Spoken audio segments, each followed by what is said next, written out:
Brittany, welcome to the show. Hi, I'm so excited to be here. It's a long time coming. It really is. And I've known you. What year was it that we met? 2018? 2019? 18 or 19. When was your first event? Because I met you right after that. So my first of I thought, okay, yeah, that's right. So it was 2019. So I think it was like October of 2019. We met. You bought a ticket to my event that was supposed to happen in 2020. That didn't happen because we all know the world shut down. Fast forward, you've attended a retreat that I did called Growth Now Immersion. You attended my event in 2022, and you've just been such a big supporter. And then you joined the Skeleton Key Mastermind. And the coolest part about you joining the mastermind has been getting to know you. I feel like we got to know each other before, but like getting to know you on a deeper level. Like getting to know your energy that you bring to the room, your ability to just connect with everybody so quickly. Like, I think that's a superpower you have that I don't know if you and I have ever discussed. But I'm excited to dive into your entrepreneurial journey over the last only like year plus, the massive growth that you've had, because I think the audience would really benefit from hearing about how you were able to do that. But why don't we start with who is Brittany today? And then we'll break down how you got there. Perfect. So, first of all, when you put all of the things that I've done with you in sequential order like that, I sound low key like a stalker. I am not. I just really subscribe to that mindset of like, you are who you surround yourself with. So, that was like point one. So, who is Brittany today? I have a dental consulting business. I am self-branded the key of the queen of the pivot. I started a soap company in 2020, lost my sense of smell, so couldn't keep doing that anymore.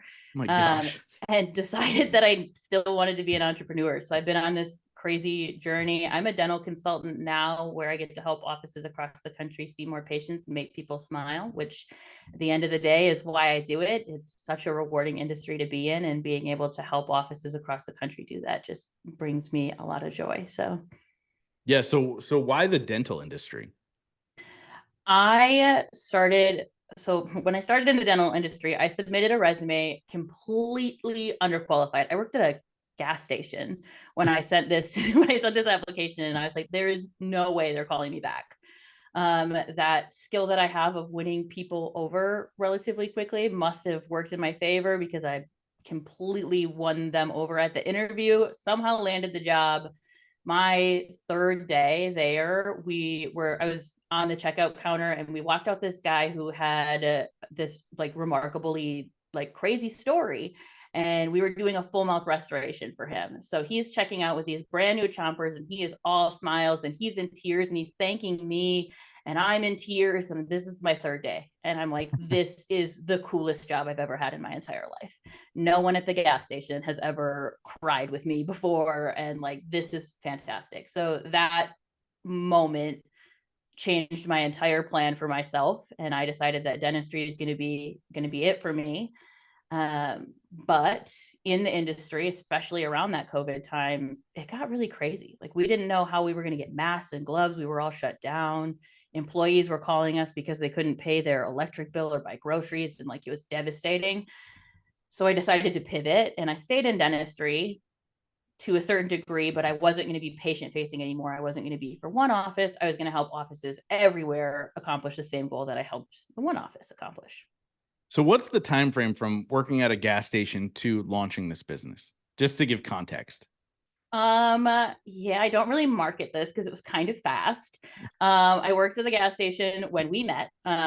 So 2019. Yeah. Started at the practice right around that same time. Was their front desk greeter. Then I created their billing department. Then I was their operations manager. Then I tried a different practice out, which was awful. And then I did my own thing. So within the last 5 years, I've gone from gas station clerk to CEO, which has been a fun transition. Yeah. Yeah. I mean, and I think I love this story because I think if there's a lot of people still working at that gas station, to use it as a Mm-hmm. reference, like whatever job they hate. And there had to have been a moment where you kind of felt lost or stuck, or is there more? Like, take us there a little bit. Like, when you were in that moment being like, is this what life has written for me? Not sure how deep you want me to go on this, Let's but go you deep. already know I'm the long-winded answer kind of girl. So My parents were addicts. And this is kind of why I resonated so much with you when we first met. We have very similar upbringing stories. And just being from the family life that I was in, I had never seen success. I had never seen anything other than working at the gas station, scrounging for quarters to put money in my gas tank. Like that life was what I thought was my only option.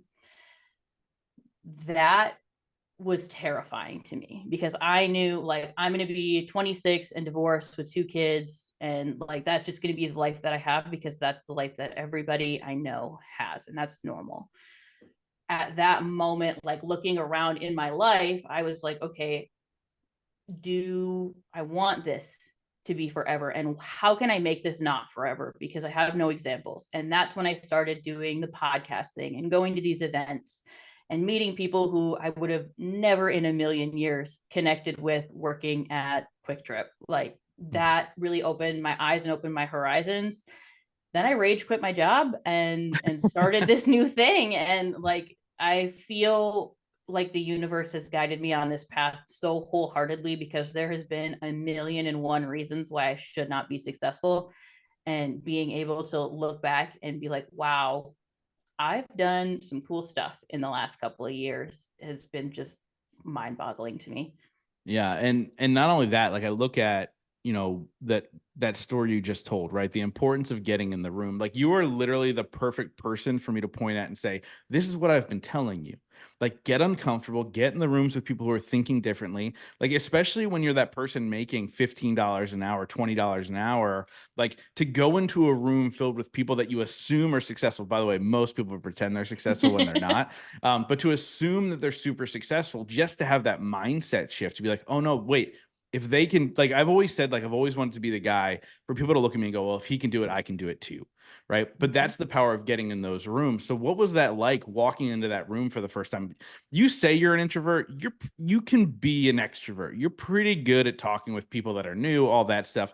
Tell me a little bit about, walking into that room for the first time. What were the feelings inside? And then what did you expect? And I'm not talking about my event. I'm talking about any event. We're talking about Adam's event. We're talking about any event. What did you expect out of it? And then what did you realize you actually got from it? Does that make sense as a question? Yes, Okay, good. 100%. So the very first event that I ever went to was like a keto event. And I had never been to anything even remotely close to this before. So I think for me, the key was finding someone like Adam as the example who is just super welcoming. Because when I walked into that room, first of all, I was like an hour late because it was a 9-hour drive to get there. So everybody stops and stares at me. So I'm already like super uncomfortable. What I expected to get from that event really was like a kick in the pants to get my health under control. Spoiler alert, it's been 6 years and I still haven't fully got there yet. But what I got from that trip was a complete like 180 on my life. I learned that every person in that room had a similar story to me where they had goals that they weren't meeting. And I developed this like new mindset where I want to be the brokest, the dumbest, the least successful person in every single room that I'm in. And the power that that has is so crazy because I know like the rooms that I used to be the dumbest, the brokest, the least successful in, like I'm talking at those people's events now. That's really stinking cool. Yeah. And honestly, like, yeah, we say 5 years, right? But I can't tell you how quickly the last 5 years went in my life. Like it feels like yesterday I hosted my event in 2019. It feels like yesterday. So 2019 was the year, which is really funny. You talk about driving 9 hours to Adam's event. So 2019 was a year I committed to myself to do things I said I would never do. Right. There were some goods, there were some bads. There was like, okay, like that was stupid. And it was, and not like crazy stuff. Like I wasn't like, oh, I've never done meth. Let me try meth. But it was the idea of like, let's get uncomfortable and just do these things that I had this closed-mindedness about. So the one thing was taking a solo road trip, and I drove. So I decided to, instead of flying into Adam's event, I was going to drive, and it was like 10 and a half hours. So I drove straight 10 and a half hours. And to you, that's like, you're in the Midwest. You're like, well, whatever. That's like me going to the store. But like for me, like everything's within 5 minutes of my house. And so like I go, okay, I'm going to do this by myself. It's going to be great. And driving there was fine. It was the driving back that sucked. But I drove in the day before, so I wasn't late. would thank God, because I was one of the speakers there. But I love this idea of like, and I talk about it all the time, of like getting uncomfortable in order to find out who you can be. And sometimes it shows it in different ways. Like we have this idea of this is what I want to be. And then all of a sudden this door opens and you go, oh no, wait, that's where I'm supposed to be. Talk a little bit about a moment that you may have had in your life where you thought you were headed in one direction. We talked a little bit about it from the rock bottom, but let's talk a little bit about it from success, where you thought you were headed in one direction and then a door opened, you go, oh no, I'm supposed to go over there. So always with the long-winded answer. So in 2020, I started a soap company. My best friend passed away in 2019 and she had an organic soap company. So I wanted to carry on this legacy and I wanted to try and find a way to like honor her memory. So I started this soap company and I thought this was going to be it for me. Turns out making soap sucks. It's not fun. You get burnt and you get hurt and you lose your sense of smell for something like COVID and your entire business is flipped upside down and you can't continue anymore.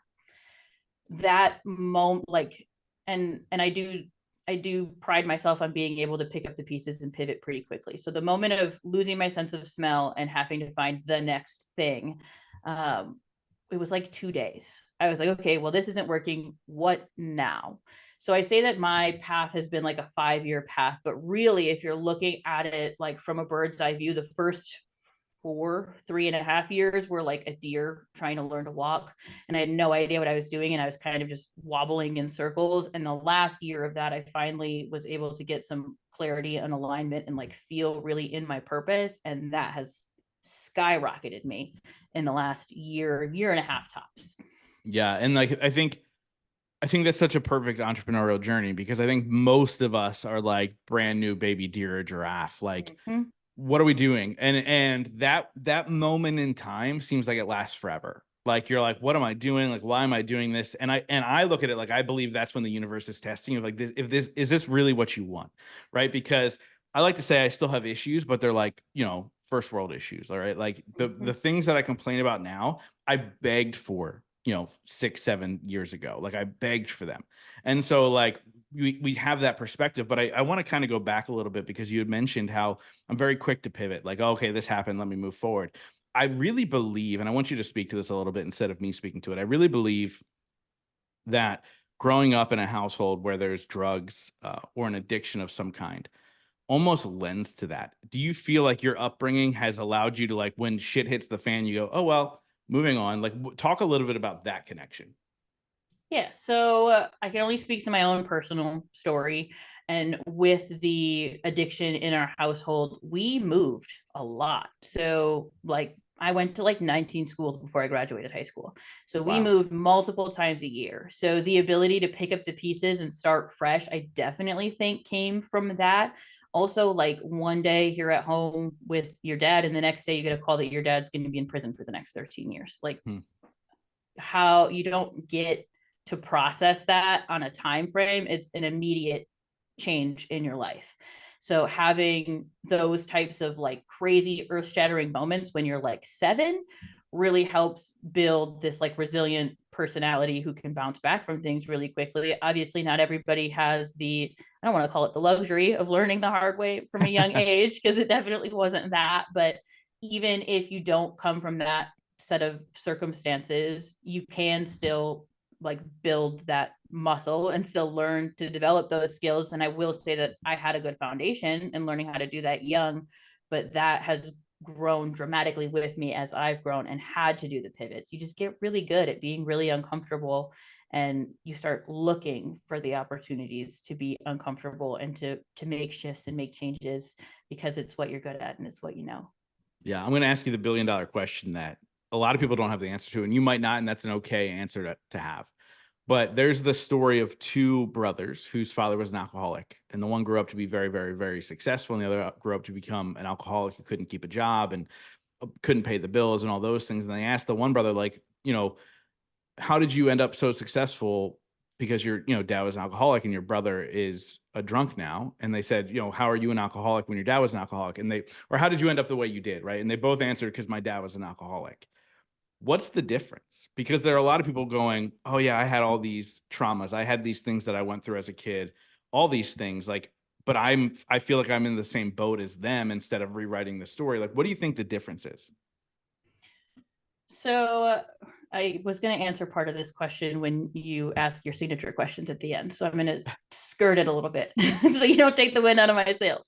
But my siblings and I have two siblings. We're all very different. We're very lucky in the fact that none of us have any sort of addiction issues. My brother is very, very introverted, love him to bits, but you will not see him out in public. He keeps himself very sheltered and protected, and that's his way of coping. I think the biggest difference between the two of us and how our lives went on different paths is our resilience. I personally looked at my parents and was like, that will never be me. And they're like, I'm not gonna lie, high school was a fun time. And there was there I experimented with drugs and alcohol when I was young too. And for a moment there, I thought maybe I would wind up in that similar path. But it was like one day I woke up and I was like, okay, I have two choices today. And what is that? Like, what do I want out of life? Do I want to be in and out of prison? Do I want to work at the gas station? Or do I want something better for me? And I had no idea that it was possible to have the better option, but I knew I was going to try as hard as I possibly could because there was no freaking way that I was going to go down any other path. And my entire family struggles with addiction. Like, it branches out far and wide. And none of them have a life that I would want. So I didn't see any version of that story ending well for me. And I think the resilience is really what lended to that. But realistically, it boils down to, in my opinion, do you want to use it as an excuse to do great or an excuse to do poor? And that was really the question that I asked myself that made that a very simple answer for me. Yeah, no, I love that. And I often go back to like, I say something very similar where like I saw my parents, I go, I don't know what I want, but I know I don't want that. Right. Mm-hmm. Like, and that kind of gives you an idea and it kind of opens your eyes to the idea that, okay, there's gotta be more. Right. And you start to pay attention to the other people around you and you go, oh, well, I want to live in a house like that, or I want to do this. Right. And you talked about moving a lot. I lived in 16 houses by the time I was 16. So like, it's, it comes with the territory, Mm-hmm. when you're raised in, for lack of a better term, in a broken home.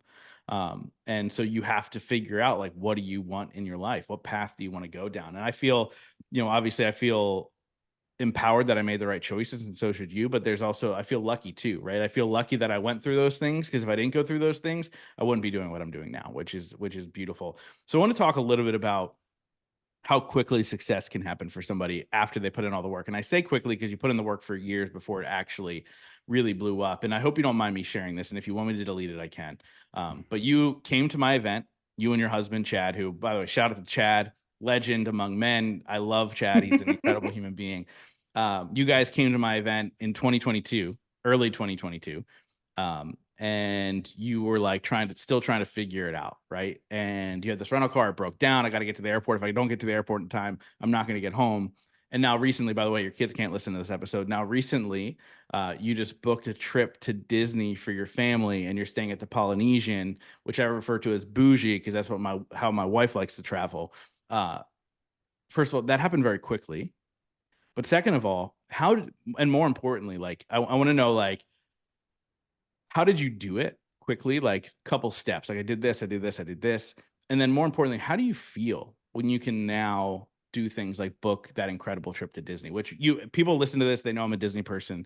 I think it's the most magical trip your family can take. So talk a little bit about that. So when we went to your events, I had less than $20 in my bank account and was absolutely positive that this event had to be a success for me.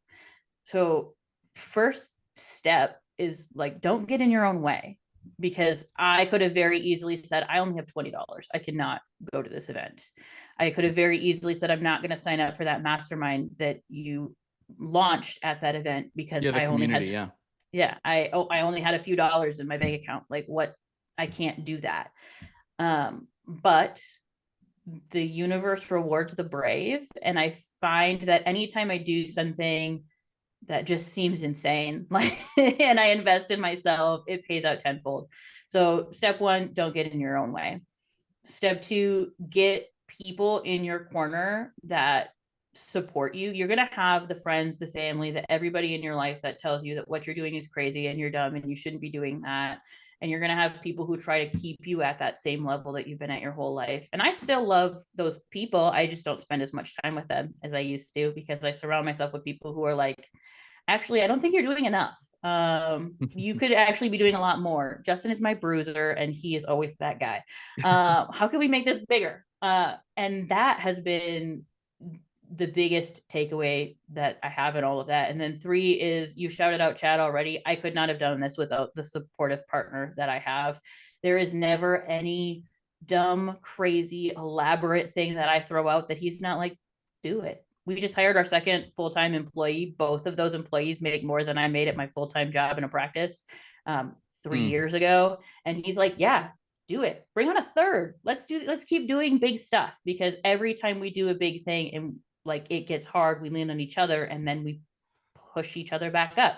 So those are really my big three things that I contribute to how I was able to scale so quickly. I love it. And how does it feel to be able to do those things now that one day you probably only dreamed about? I am not going to get emotional here. But we literally just got back from a vacation that I was able to take with my whole family and my mom, and I was able to take them all on this vacation. I have never been on a vacation with my mom. I had never seen a family vacation in real life before. I thought this was rich people behavior and nothing that I was ever going to be able to accomplish in my life. Coolest thing that I have ever done, to be able to come back and like look at it and be like, wow, like that's shocking. And being able to book this Disney trip, and we're going to the Eras tour, and like I'm doing things that are absolutely insane. That little Brittany is able to do these things. It makes me feel very gracious. It makes me feel successful. It makes me feel great about myself and know that every single crazy thing that I did was worth it. Yeah. And hot take, Taylor's new album's terrible. It's trash. First of all, you shut your mouth. Her new album is fantastic. I don't even know how to bounce back from that. You just floored me with that So nonsense. I feel like, that is a hot take. I'm not going to go into the whole story, but I met Taylor Swift a long time ago, and she asked me if I wanted to take a photo with her, and I was like, nah, I'm good. And it like offended her. And so like ever since I'm on although there are some bops, she's got some great songs. And I did watch the Eras tour on Disney Plus, and she puts on a great show. But here's a fact from the beginning. It's a fact. It's 100% fact. Go re-listen to her albums. She can't sing.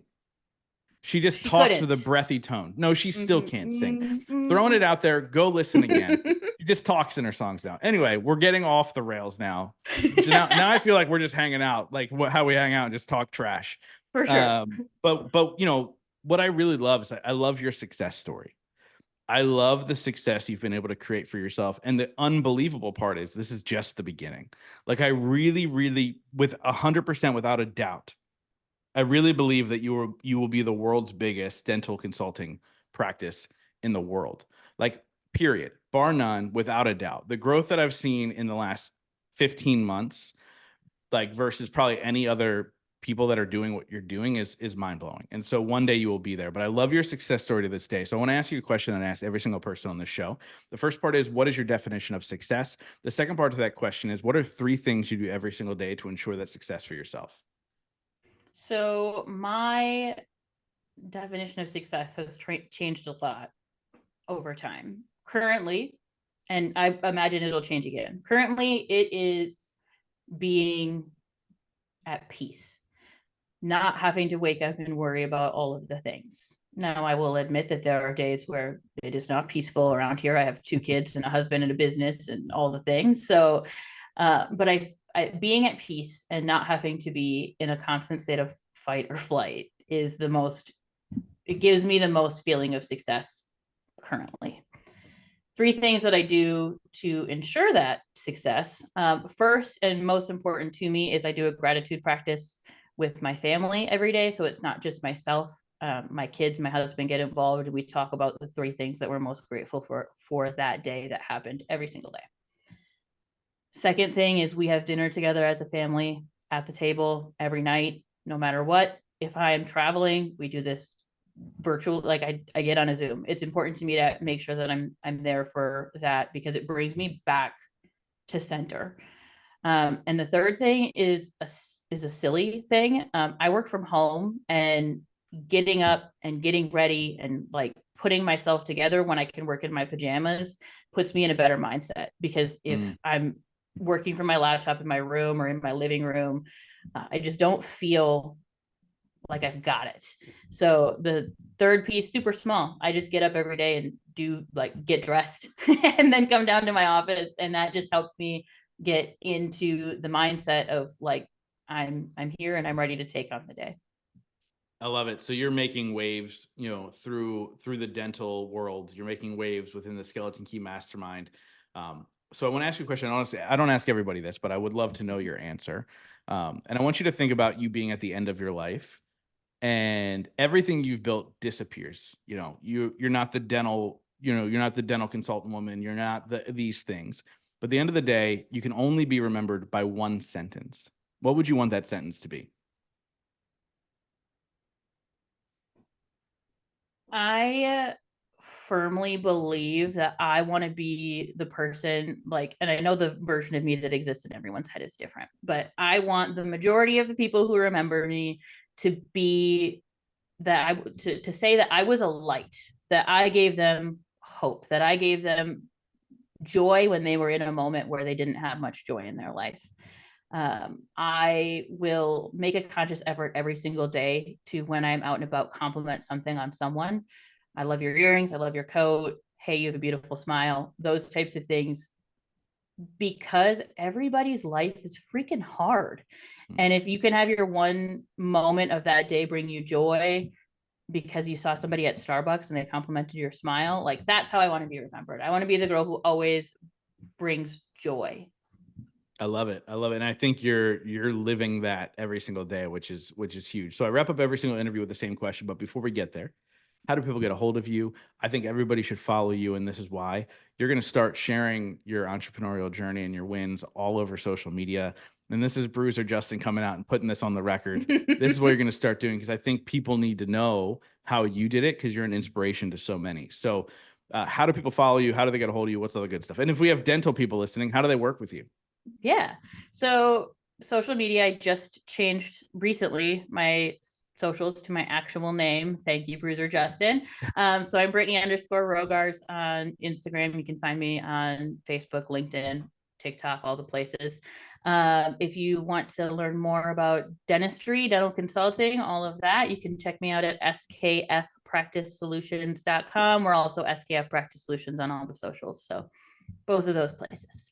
I love it. So like I said, I wrap up every single interview with the same question. Since the show is called The Growth Now Movement, that question is, in your life, what has been your biggest moment of growth?